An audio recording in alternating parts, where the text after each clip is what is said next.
You know, when I proclaimed martial law, I didn't proclaim martial law alone. It is made to appear as if I just signed the decree and said, I impose martial law on each and every one of you. No. I asked the legislature to please pass a law proclaiming martial law because there was anarchy in the country.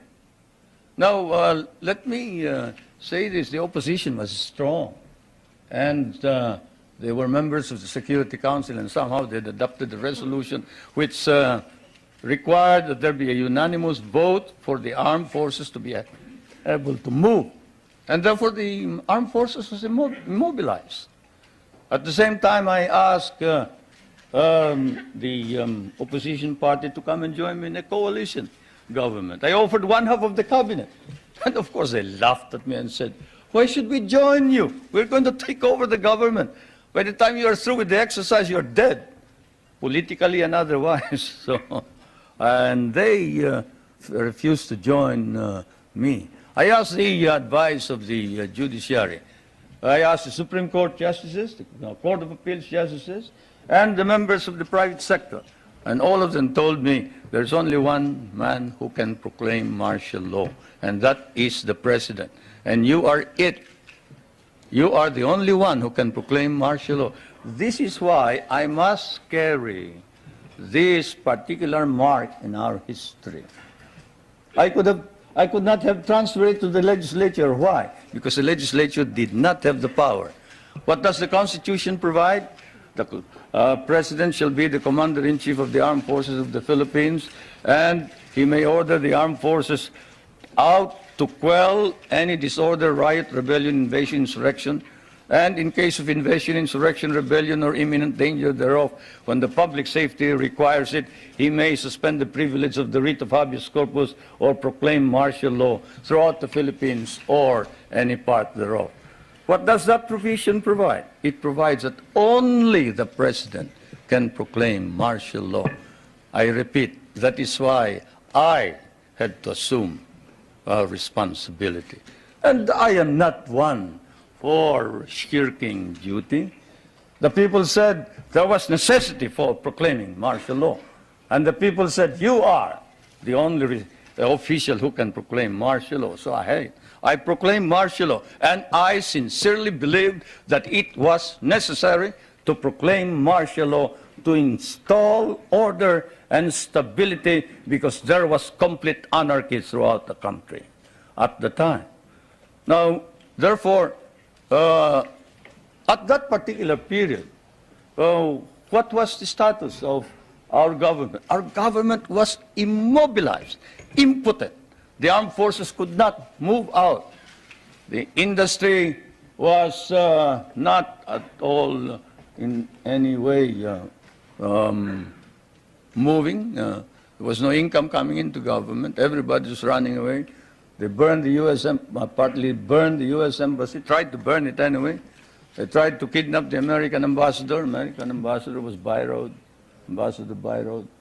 And they tried to kidnap our foreign minister, Romulo, whom you just saw today. And I told him, you better disappear because I will not ransom you.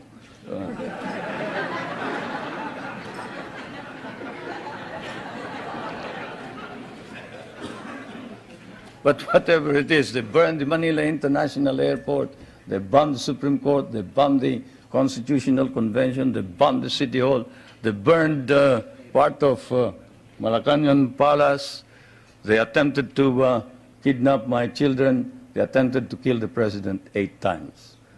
There was, of course, an attempted assassination against the First Lady. You all know about that. And this required that I immediately act on it, and so I did.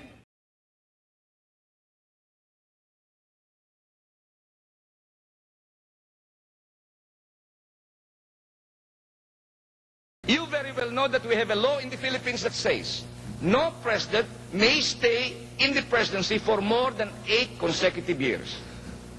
That is a law. That is a law even ahead of the United States law. No president may stay for more than 8 years. In 1972, Mr. Marcos was already 7 years in office. He had 1 year to go. He was toying with the idea of fielding Imelda, but Imelda showed very poor in the polls. So what did Mr. Marcos do? Change the Constitution, sabi niya. So he called the Constitutional Convention in 1970. We were a handful in the Senate who denounced this, and I told the Senate, we should not allow an open Constitutional Convention because it's very dangerous. Even America, I said, has never called the Constitutional Convention since 1776. They have amended their Constitution piecemeal, but they never opened it.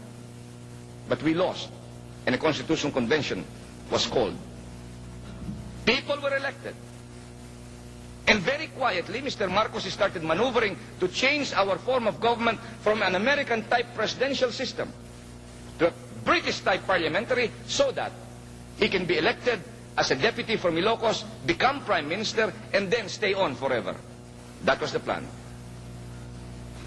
However, on January 2, 1972, most of you are already here in America.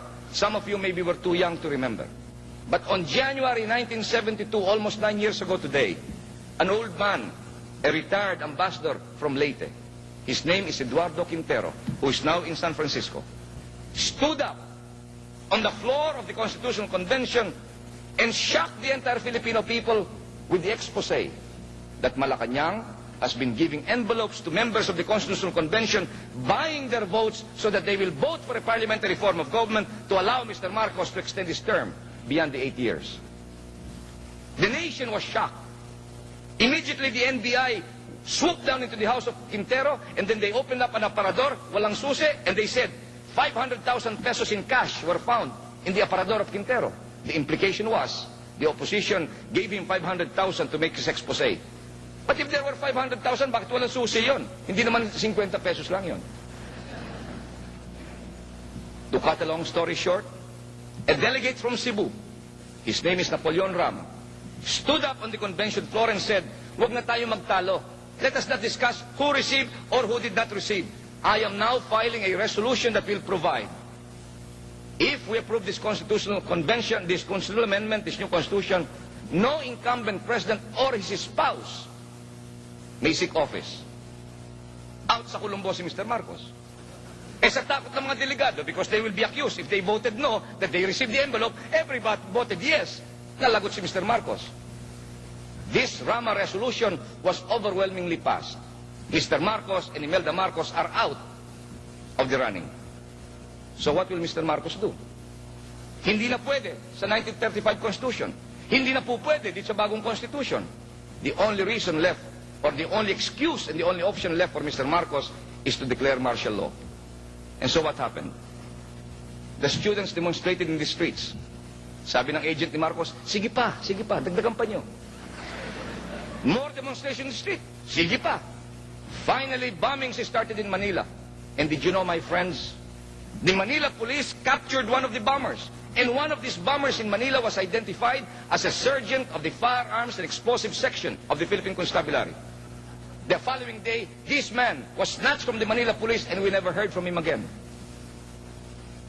And then, on September 23, midnight, Mr. Marcos went on television and said, "I, Ferdinand Marcos, acting as Commander-in-Chief of the Armed Forces of the Philippines, by virtue of the provision of the Constitution which states, in case of invasion, insurrection, rebellion, or imminent danger thereof, I may declare martial law or suspend the writ of habeas corpus. Therefore, I now declare martial law and shall administer this country alone."